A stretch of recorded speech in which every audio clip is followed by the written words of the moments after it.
К сожалению, старенькие собаки часто оказываются не нужны своим хозяевам. Порой их отвозят в приют на доживание или же бросают на улице. Герою этой печальной истории тоже не повезло. Его привязали цепью к столбу и бросили около старого дома. Пес погибал от жары и голода. На счастье, о нем стало известно людям, которые жили рядом. Они-то и помогли бедному, брошенному псу. Позвонили волонтерам. Когда те прибыли на указанное место, то даже не поверили тому, как можно было додуматься посадить на цепь собаку у нежилого, ничейного здания.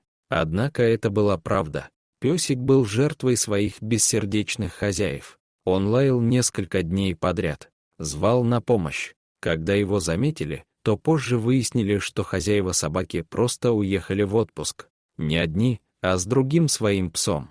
А про этого питомца забыли. Так он и сидел без пищи и воды. Не мог даже убежать отсюда. Но его лай, в конце концов, услышали неравнодушные люди. Сообщили волонтерам из местного приюта. Те срочно прибежали на двор, который весь был завален хламом, чтобы помочь голодному существу. Он был хмурый, пытался огрызаться. Псу начали бросать кусочки еды. Он ел с жадностью и ждал очередной порции.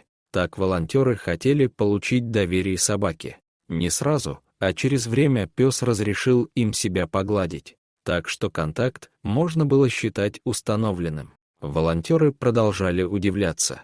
На этом грязном, запущенном дворе была посуда.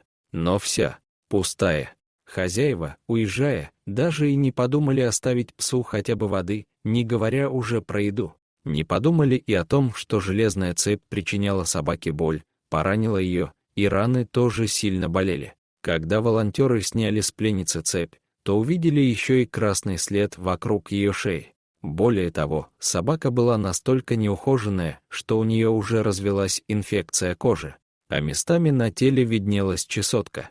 Если бы собаку не нашли, то она бы умерла. Но ее нашли и вовремя. Отправили к ветеринарному специалисту. Тот принялся за лечение.